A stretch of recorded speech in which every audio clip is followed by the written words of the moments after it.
Hi, friends, and welcome to this week's What's the Math Wednesday, where I pick a math topic, I explain it, and then give you practice problems. So I just wanted to say happy Star Wars Day. Today is May 4th, so may the 4th be with you. If you don't know me, I am a huge Star Wars fan, and you may see that in my example today. Anyway, today we are going to talk about finding the circumcenter to find the center of a circle. So I wanted to talk to you about like when would we find it and all of that fun stuff. So when do we find the circumcenter in a circle problem? So basically what's going to happen is they're going to give you 3 points that are on the circle, and they won't let you know that neither of those points when combined form the diameter or the radius. So they'll just literally be like, this point, and this point are on the circle. And they'll ask you either to find the center, or they'll ask you write the equation of the circle, or they'll say something like find a point that is equidistant from all 3 points, which would be the center of the circle. So that's how they'll present it to you. Just an FYI, what a circumcenter is. So a circumcenter is a point of concurrency for 3 perpendicular bisectors. A point of concurrency just means that if you were to draw perpendicular bisectors for a triangle, for instance, they all meet at one point, and that point is a point of concurrency. And specifically for perpendicular bisectors, it's called a circumcenter. I use this picture from QMath, and just to show you that the center of this circle, which is O in this case, is the circumcenter. And a cool, we'll say, characteristic of a circumcenter is it's equidistant from the endpoints of a perpendicular bisector.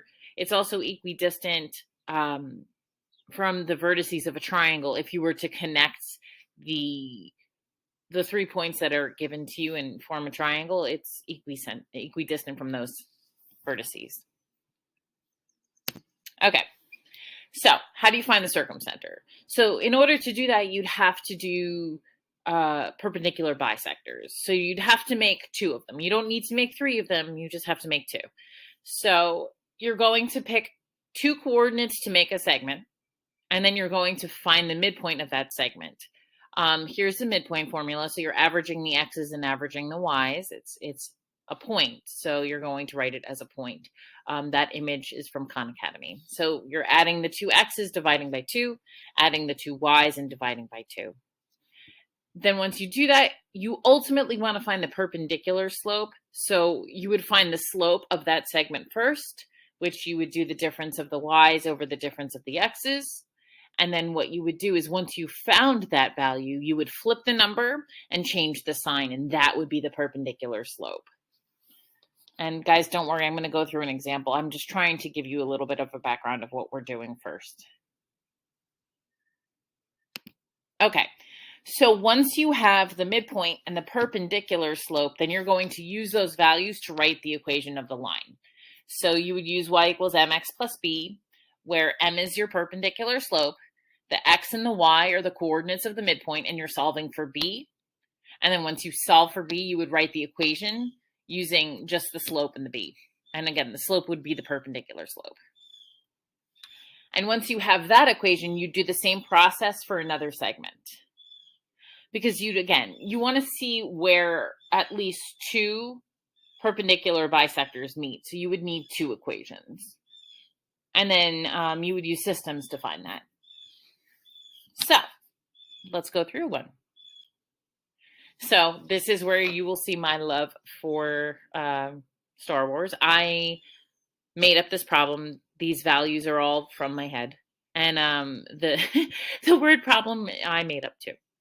So the Empire knows that the rebels have sympathizers on planets located at the following coordinates: 8,3, -2,5, and -6, -5.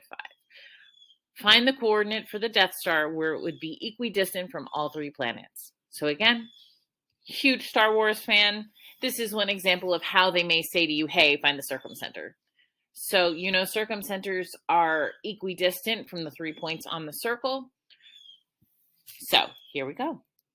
First thing I would do is I would label these coordinates just to keep yourself organized. So I just said like 8, 3 was point A, and negative 2, 5 was point B, and negative 6, negative 5 was point C. So we want to find the midpoint of a segment created by two endpoints given, and then you want to find the perpendicular slope of that segment. So let's pick AB. So if we're using points 8, 3 and negative 2, 5, to find the midpoint, you'd add the two x's. So 8 plus negative 2 is 6. You divide that by 2 and you get 3. You do the same thing with the y's. So 3 plus 5 is 8, divided by 2 is 4. So the midpoint of AB is 3, 4. Now you'd find the slope of AB so that you can find the perpendicular slope. So you would subtract the y's. So 5 minus 3 is 2. You would subtract the x's. Just make sure you're consistent. Like whatever coordinate you started with the y's, make sure you start that x. So since we started with the 5, I'm going to start with the negative 2, which is the x value of that coordinate. So negative 2 minus 8 is negative 10. So you have 2 over negative 10, which can be simplified to 1 over negative 5. So negative 1/5 is your slope for AB. You want the perpendicular slope, so you flip the number. So if it's 1 over 5, it becomes 5 over 1. And since 1 over 5 is a negative slope, we would make it positive. So our perpendicular slope would be positive 5. Okay, from there, we're going to write the equation of the perpendicular line. So you're using the midpoint, which we know is 3, 4, and you're using the perpendicular slope, which we know is 5. So you're going to plug in 3 for your x, 4 for your y, and 5 for your m. So you're going to solve for b first because you need to know what the y-intercept is so you can write the equation. So 4 equals 5 times 3 plus b. We know that 5 times 3 is 15, so 4 equals 15 plus b. To isolate b, we would have to subtract 15 from both sides. 4 minus 15 is negative 11, so b is negative 11. So our equation for the perpendicular bisector of AB would be y equals 5x minus 11. Again, you want to make sure you have the perpendicular slope and the b you just solved for. So you're going to do that again with a different segment. So I just picked BC. You could have used AC, it doesn't matter, but that's what I picked. So segment BC is negative 2, 5, and negative 6, negative 5. So we do the same thing. We find the midpoint. So negative 2 plus negative 6 is negative 8, divided by 2 is negative 4. 5 plus negative 5 is 0, divided by 2 is 0. So our midpoint is negative 4, 0. Our slope, we have 5 minus negative 5, which becomes 5 plus 5, which is 10. Negative 2 minus negative 6 becomes negative 2 plus 6, which is 4. We can simplify 10 over 4 to 5 over 2.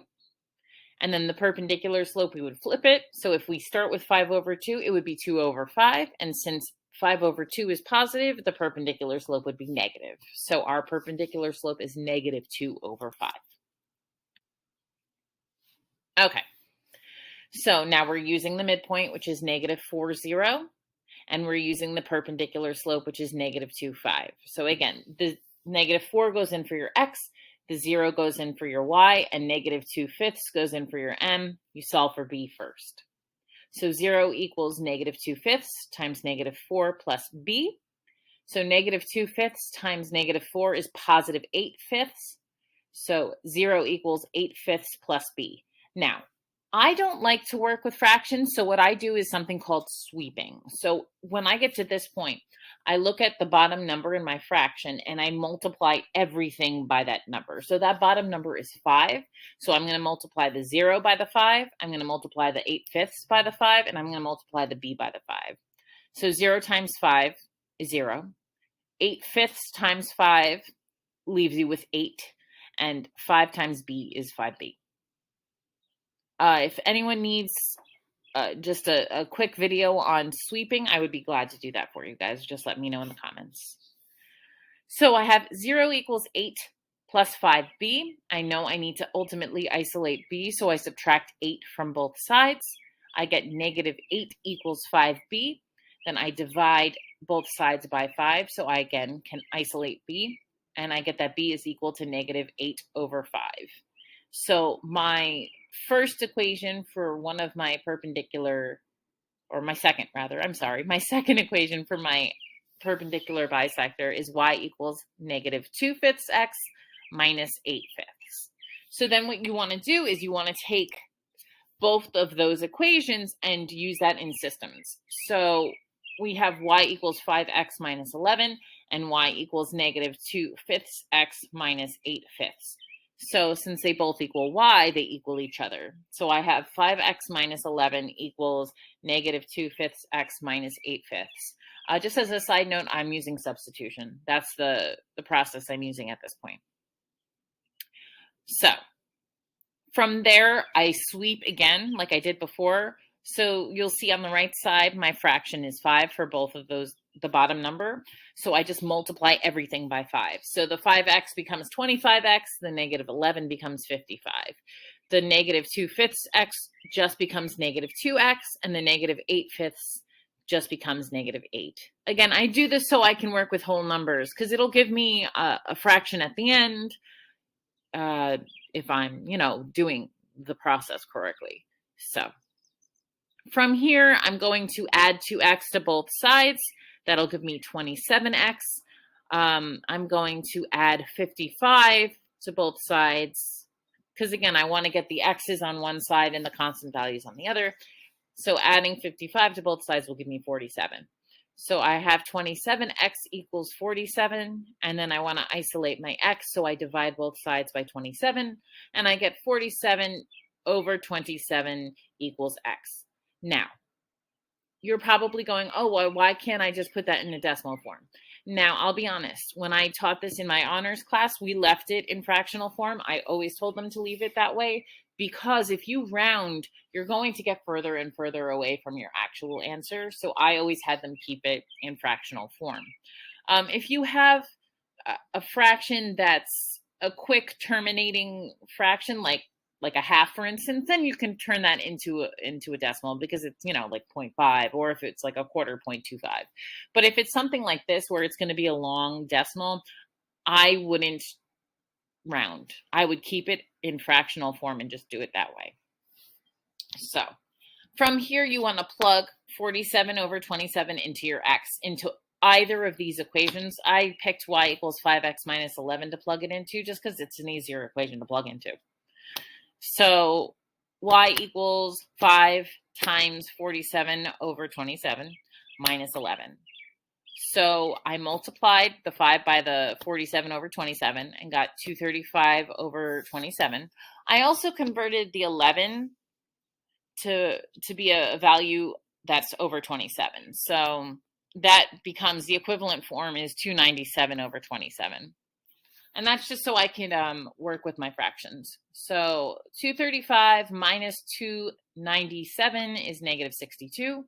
So my y value is negative 62 over 27. So my center of the circle, where the Death Star could be, is at 47 over 27, comma, negative 62 over 27. Again, guys, if you have any questions about these problems, just comment, and I will make another video if you need to, or anything like that. Or like I've said in my previous videos, if you would like a different topic being discussed in a video, just let me know and I'll make a video for you. Okay, so here's a practice problem. This problem is from onlinemathforall.com. So thank you, onlinemathforall.com, for this problem.